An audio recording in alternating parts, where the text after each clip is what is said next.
एक दिन सिद्धार्थ बगीचे में घूमने के लिए घर से निकल पड़े। कड़ा पहरा होने पर भी पता नहीं कैसे कुछ लोग मुर्दे को उठाकर ले जाते दिखाई दिए। मुर्दा कपड़े में लिपटा और डोरियों से बंधा था। मरने वाले के संबंधी जोर जोर से रो रहे थे। उसकी पत्नी छाती पीट पीट कर रो रही थी। उसकी माँ और बहनों का बुरा हाल था। राजकुमार ने सारथी से इस रोने पीटने का कारण पूछा।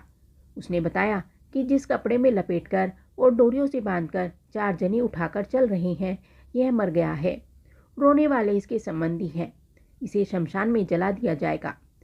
यह सुनकर राजकुमार के चेहरे पर गहरी उदासी छा गई।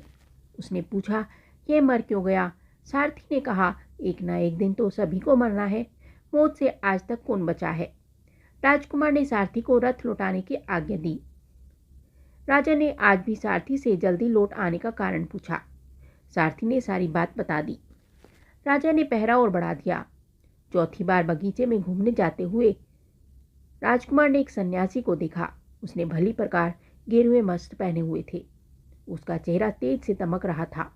वह आनंद में मगन चला जा रहा था। राजकुमार ने सारथी से पूछा कि यह कौन जा रहा है। उसने बताया कि यह सन्यासी है। इसने सबसे नाता तोड़कर भगवान से नाता जोड़ लिया है। उस दिन सिद्धार्थ ने बगीचे की सैर की। वह राजमहल में लौटकर सोचने लगा, बुढ़ापा, बीमारी और मौत, इन सब से छुटकारा कैसे मिल सकता है? दुखों से बचने का क्या कारण है? मुझे क्या करना चाहिए? मैं भी उस आनंद में सन्यासी की तरह क्यों न बनूं? उन्हीं दिनों सिद्धार्थ की पत्नी यशोधरा ने एक पुत्र को जन्म दिया।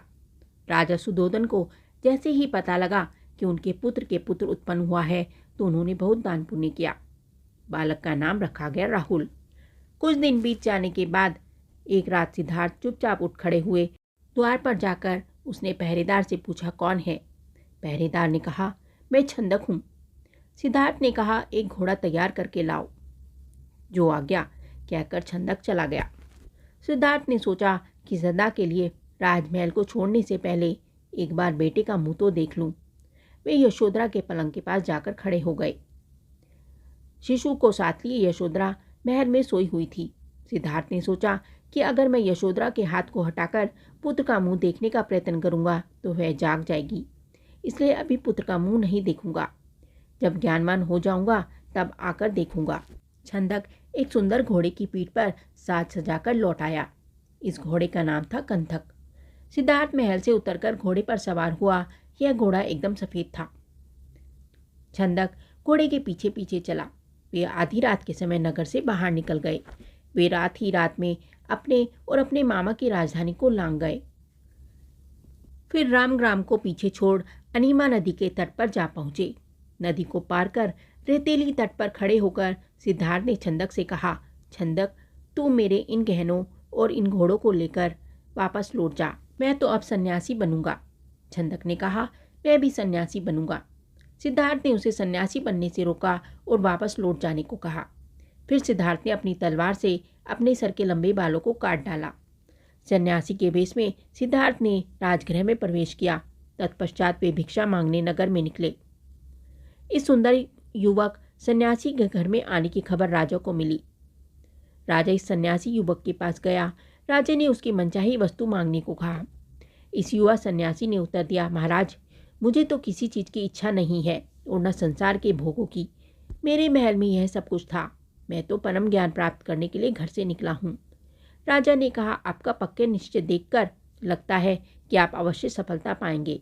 बस मेरी एक ही प्रार्थना है कि जब आपको परम ज्ञान मिल जाए तो सबसे पहले हमारे राज्य में आना। सच्चा ज्ञान पाने के लिए यह भिक्षु बना युवक बहुत दिन इधर उधर भटकता रहा। फिर उरुबेल में पहुंचकर कठिन तपस्या करने लगा। कौंडिन्य आदि 5 लोग भी भिक्षक बनकर उनके साथ उरुबेल में रहने लगे। कठिन तपस्या करते हुए उसने खाना पीना भी छोड़ दिया। उसका सुंदर शरीर काला पड़ गया।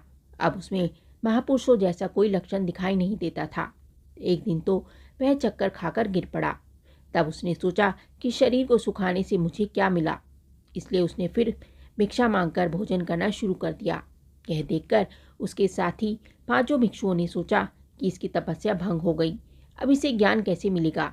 यही सोचकर वे 5 से छोड़कर चले गए। वैशाख मास की पूर्णिमा के दिन यह भिक्षु बोधि वृक्ष के नीचे बैठा हुआ था। पास के गांव की सुजाता नाम की एक युवती खीर पकाकर लाई। यह खीर उसने सन्यासी को खाने को दी। खीर खाकर सन्यासी के शरीर में ताकत आने लगी। 6 वर्ष की तपस्या के बाद सिद्धार्थ ने सच्चा ज्ञान प्राप्त कर लिया। तब वह बुद्ध कहलाए। बुद्ध का अर्थ है जिसे बोध अर्थात ज्ञान हो गया हो। उनकी सारी इच्छाएं समाप्त हो गई। आप सभी को कथा सागर चैनल की ओर से बुद्ध पूर्णिमा की हार्दिक शुभकामनाएं। आपको ये कथा और जानकारी कैसी लगी हमें कमेंट करके ज़रूर बताएं। साथ ही वीडियो को लाइक करें, चैनल को सब्सक्राइब करें। धन्यवाद।